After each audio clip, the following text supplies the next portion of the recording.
My dear students, welcome to Asian classes. Today we are going to start our next poem, a photograph composed by Shirley Tolson. शर्ले Toulson का जन्म 20 मई 1924 को हुआ। इनके father भी एक writer थे और ये अपने फादर से है वो काफ़ी इम्प्रेस्ड थी। ये एक इंग्लिश पोइट थी। बच्चों, इनकी पोएम ए फोटोग्राफ में अपनी ये माँ को याद कर रही है जो अब इस दुनिया में नहीं रही है। ए फोटोग्राफ का मतलब होता है एक तस्वीर। पोइटिस के पास अपनी माँ की एक तस्वीर है जिसे वो देखकर अपनी माँ को याद कर रही है और इस पोएम के अंदर है वो पोइट ने है वो अपनी माँ के बेसिस पर है वो 3 स्टेजेस का वर्णन यहाँ पर किया है। फर्स्ट स्टेज के अंदर जब उनकी माँ 12 इयर्स की थी और उनका चाइल्डहुड चल रहा था। सेकंड स्टेज में जब उनकी माँ 30 या 40 इयर्स की है, यानी अपने जन्म के 20 या 30 साल बाद, और वो अपनी फ़ोटो को देखती है, उसे याद करती है और हंसती है, मुस्कुराती है। थर्ड स्टेज काफ़ी पेनफुल स्टेज है। इसके अंदर है वो पोइटिस अपनी माँ को याद कर रही है क्योंकि वो अब इस दुनिया में नहीं रही है और वो अपने आप को बिल्कुल अकेला महसूस करती है। खालीपन उसकी लाइफ में आ जाता है और वो अब बिल्कुल शांत रहती है। उसके पास कहने के लिए कोई शब्द नहीं है। बच्चों, जब एक फ़ोटो ली जाती है तो हम उस फ़ोटो के अंदर है वो उस समय की मोमेंट्स और जो टाइम होता है वो उसमें कैप्चर हो जाता है। इसके साथ ही हमारे इमोशन और फीलिंग होते हैं या हमारी यादें हैं वो उस फ़ोटो से जुड़ जाती है। जब भी हम उस फ़ोटो को दोबारा देखते हैं तो हमारी वो इमोशंस, फीलिंग, हमें यादें वो वापस आ जाती है और हम उसे देखकर याद करते हैं और उसे फिर से पाना चाहते हैं। तो पोइटिस की मदर है, उसकी जो फ़ोटो है वो पोइटिस की माँ जब उसे देखती है और उसे याद आता है अपना बचपन जो उसने अब खो दिया है। तो बच्चा, चलते हैं हम इस पोएम पर और इसे लाइन टू लाइन एक्सप्लेन करते हैं।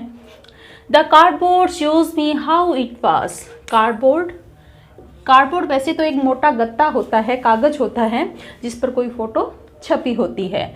तो यहाँ पर है वो पोइटिस की मदर का जो फ़ोटो है उसके लिए है वो कार्डबोर्ड वर्ड का यूज़ हुआ है। तो कार्डबोर्ड शोज मी मतलब मुझे दिखाता है। मी मतलब यहाँ पर कौन है?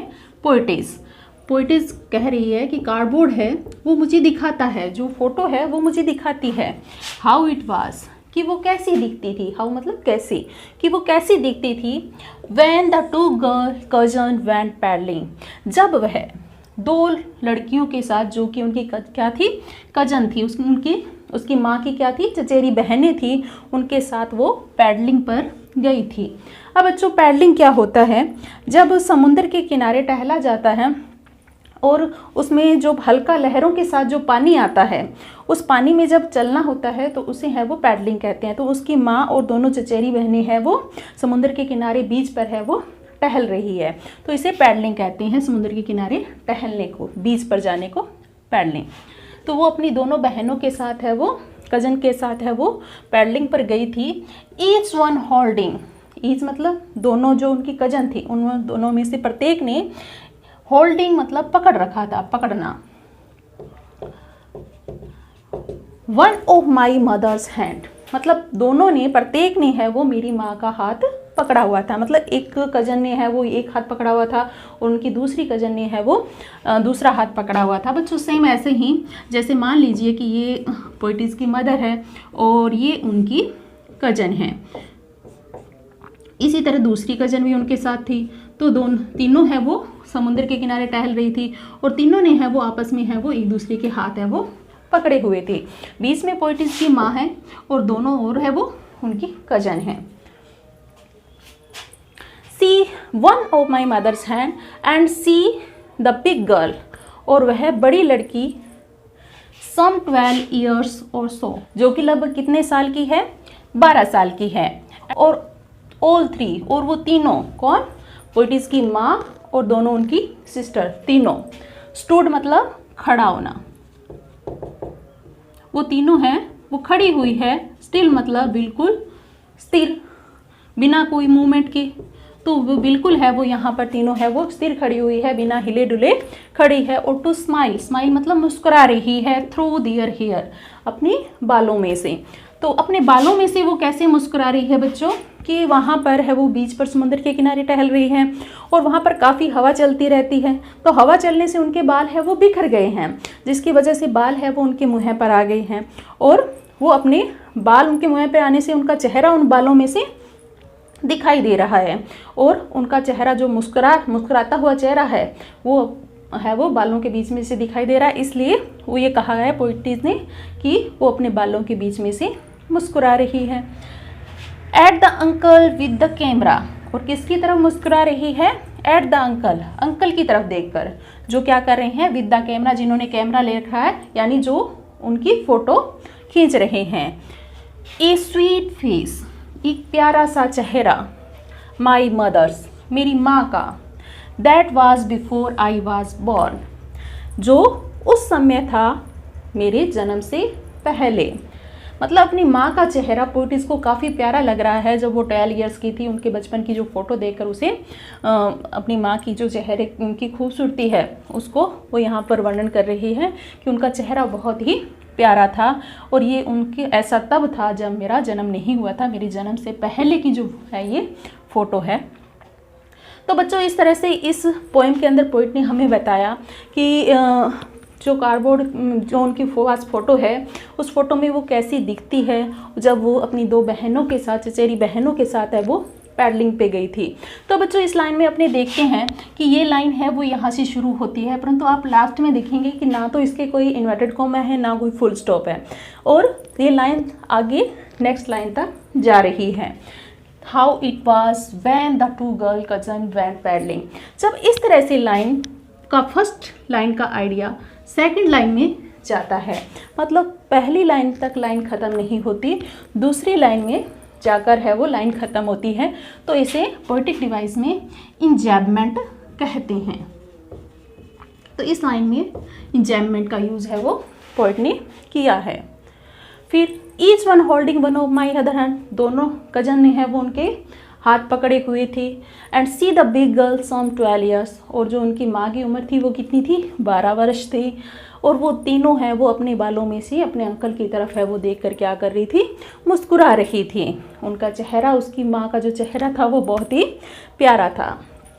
अब बच्चों चलते हैं next. And the sea which appear to have changed less washed their terribly transient feet. And the sea, समुंदर, ये जो समुंदर जिसके किनारे वो टहल रही थी, समुंदर का यहाँ मतलब है nature. Which appear to have changed less, अब नेचर है वो बच्चों बहुत कम बदलती है।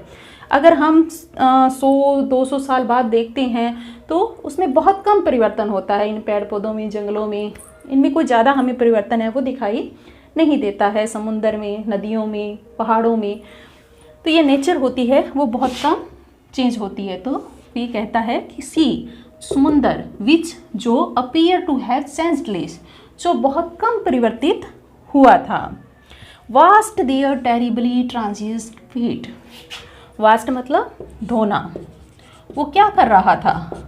धो रहा था। देयर मतलब यहाँ पर उनकी तीनों, उनकी माँ और दोनों कजन। तो washed their terribly transient feet, terribly का मतलब होता है बच्चों अत्यंत या अत्यधिक।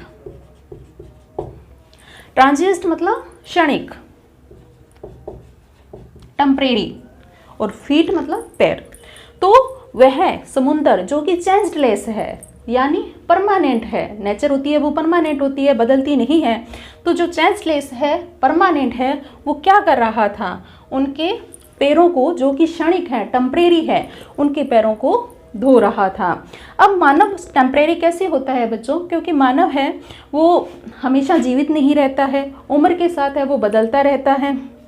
जैसे मान लीजिए कि आज उसका बाल्यावस्था है, वह छोटा है, और उसके बाद वो उसकी जैसे जैसे आयु बढ़ती जाती है वो बड़ा होता जाता है, उसका आकार है वो बदलता रहता है।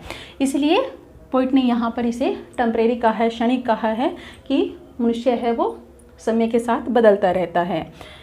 सम 20-30 ईयर्स लेटर, लगभग 20-30 साल बाद, 20-30 साल बाद यानी उसकी जब पोइटिस की जो मदर की उस समय जब फ़ोटो खींची गई थी उसकी एज लगभग 12 ईयर्स थी, और उसके 20-30 साल बाद यानी अब पोइटिस की माँ की एज यहाँ पर कितनी है, 32 या 42 ईयर्स। तो उसके मतलब अब 30 या 20 या 30 ईयर्स बाद she had laughed at the snapshot, मतलब जब वो 32 या 42 साल की हो गई तो वह उस फोटो को देखती है और लाफ और हंसती है।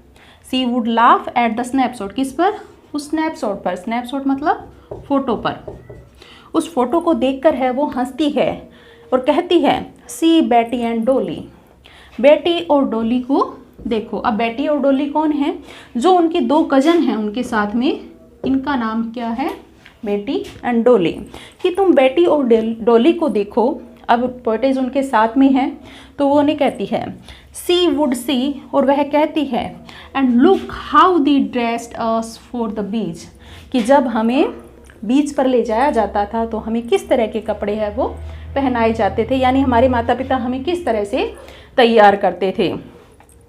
तो वो अपनी बेटी से कह रही है कि देखो हमें किस तरह के कपड़े हमारे माँ बाप ने पहनाए हैं, हमें किस तरह से उन्होंने तैयार किया है, और वो हंसती थी और अपने उस बचपन को याद करके खुश होती थी। द सी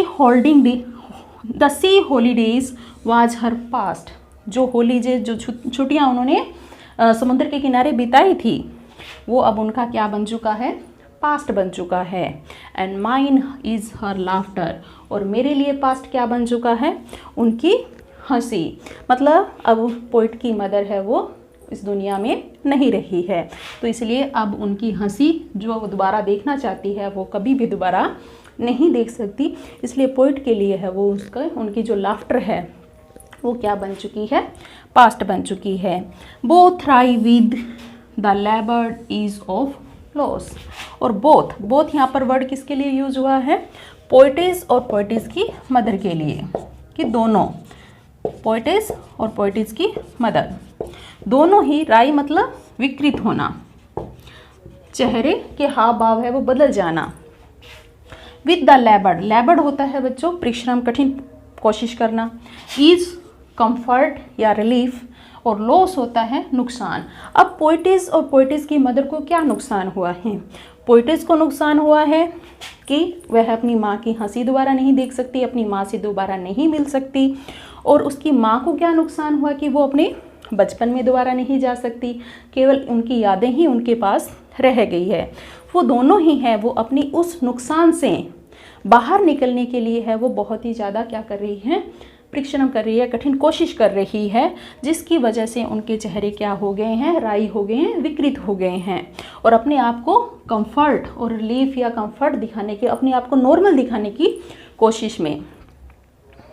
तो बच्चों इस तरह से हमने इस स्टेंजा के अंदर देखा कि पोइट यहाँ पर समुद्र से बात कहता है कि समुद्र है वो चेंजलेस है, परमानेंट है, और वह उनके पैरों को धो रहा है जो कि टेम्परेरी है।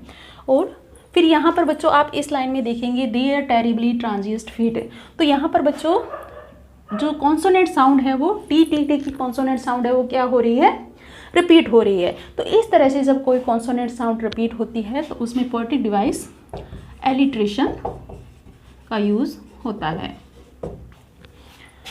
फिर आगे वो जब 32 या 40 साल की हो जाती है तो वो अपनी उस फोटो को देखती है और हंसती है, और अपने उस टाइम को याद करती है कि बेटी और डोली को देखो, और देखो हमारे कपड़े हमें किस तरह से पहनाए गए हैं। फिर वो अपनी छुट्टियों, अब वो पोइट यहाँ कहता है कि उनकी, पोइट कहती है कि जो उनकी छुट्टियाँ थी वो उनके लिए पास्ट हो चुकी है और मेरे लिए उनकी हंसी पास्ट बन चुकी है, और दोनों ही हमने बहुत ज़्यादा कोशिश की है अपने उस दुख से बाहर निकलने की। एक तरह से पोइट कहना चाहती है कि आपने ये कह सकते हैं कि पोइटिस is mother remember her childhood through photo after 20 and 30 years of her own childhood and becomes happy after her mother's death. The poetess also remembered seeing her mother's photo and becomes sad. इस तरह से दोनों ही है वो दुखी हैं। Her mother becomes sad because her childhood had passed. इसलिए दुखी है क्योंकि उनका बचपन है वो चला गया है, बीत चुका है। And poetess becomes sad because her mother had passed away. तो इस तरह दोनों ही है वो अब काफ़ी दुखी हैं और पेनफुल स्थिति में हैं। अब लास्ट स्टेंजा बच्चों, now she has been dead nearly as many years as that girl lived and of his circumstances there is nothing to say at all it's silences. Now अब देखो कि सी हैज़ बीन डेड, अब वह मर चुकी है, उसकी माँ अब इस दुनिया में नहीं रही है। सी का मतलब पोइटिस की मदर। नियरली, अब उनको मरे हुए कितना टाइम हो गया है, nearly as many year as the girl lived, उनको इस दुनिया से गए उतना ही समय हो चुका है, इतने ही साल हो चुके हैं जितने साल की वो लड़की है। अब वो लड़की की एज कितने साल है, 12 ईयर्स, यानी उनकी माँ को अब इस दुनिया से गए हुए लगभग 12 साल बीत चुके हैं। एंड ऑफ इस सर्कमस्टांसिस, और इस प्रकार की परिस्थितियाँ बन चुकी है, there is nothing to see at all, अब उसके पास कहने के लिए कुछ भी नहीं है। मतलब वो बिल्कुल अपने आप को अकेला महसूस कर रही है, बिल्कुल खालीपन उसके जीवन में आ चुका है और वो अब बिल्कुल शांत रहती है। तो वो कह रही है कि मेरे पास अब कहने के लिए कुछ नहीं बचा है, मेरा सब कुछ है वो अब ख़त्म हो चुका है। इस साइलेंसेस, और इसीलिए चारों ओर क्या हो जाती है, साइलेंस मतलब शांति, चुप्पी, और इस तरह चारों ओर के वातावरण में है वो पोइट के चुप रहने से चारों ओर के वातावरण में शांति छा जाती है, और उसकी जो चुप्पी है वो चारों ओर के वातावरण को और भी ज़्यादा शांत बना देती है। तो बच्चों, ये थी पोइटिस की पोएम शर्ली टॉल्सन की, और इस पोएम में पोइट ने है वो अपनी माँ को इस पोएम के माध्यम से है वो एक ट्रिब्यूट दी है, और अपनी माँ को है वो याद किया है। तो आई होप आपको ये काफ़ी पेनफुल और इमोशनल पोएम थी और आप सबको बहुत पसंद आई होगी। तो मिलते हैं नेक्स्ट क्लास में। आज की क्लास में बस इतना ही। Thank you.